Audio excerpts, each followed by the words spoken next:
legit.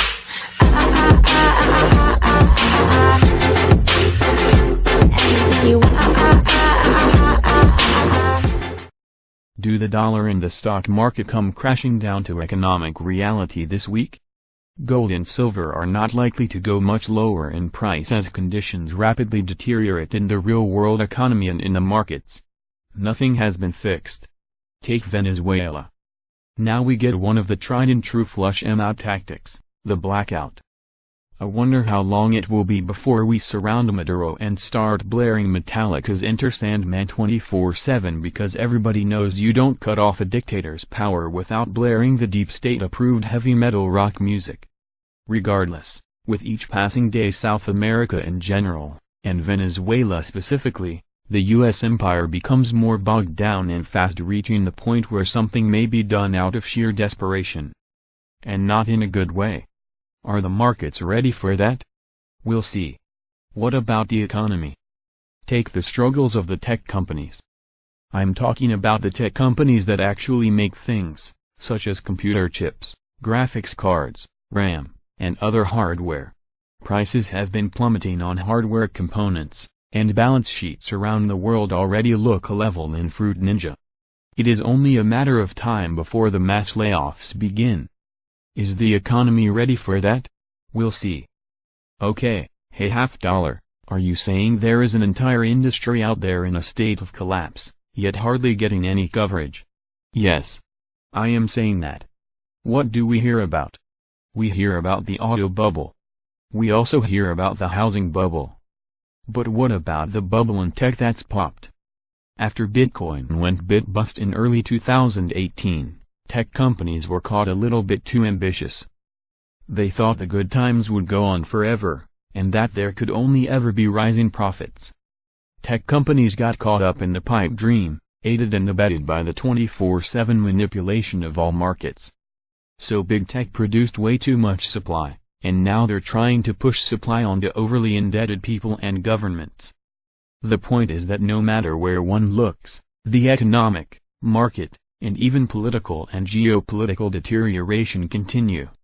Until these markets and the economy are allowed to go through an actual bust cycle, there will be no relief. But therein lies the problem, there will be no relief until things get worse. However, the people in charge are unwilling to do the right thing. That means a good flushing of the economy and the markets. So we ask, when will natural market forces take over?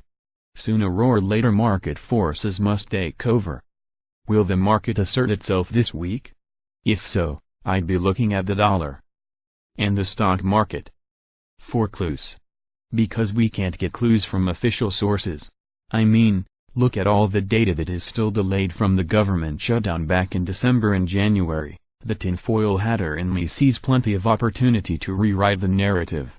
Why would they want to rewrite the narrative? To bring max economic and market pain. That's why. It really is amazing the gold-to-silver ratio has been above 80 for quite some time, an extreme like that will work to turbocharge the return on investment once the pendulum swings the other way. It will. But it may take years. You must be both willing and able. I think gold can get back above $1,300 to close out the week. I'd like to see gold finish the week with momentum so we can really blow out $1,350 soon.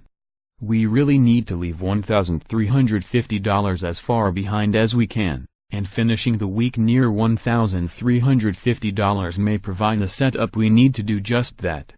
Sure, I'd like to see gold battling at $1,400 right now, but I also understand the cartel will never gladly give up $1 to the upside. Silver is starting the week above its 200-day moving average. To say silver has a ton of room to run to the upside is putting it lightly. Palladium has faded for the prior 2 weeks. The more time spent fading and consolidating, the stronger the support at $1,500 when palladium breaks out again. Platinum had a terrible run last week. The Golden Cross is, however, within spitting distance.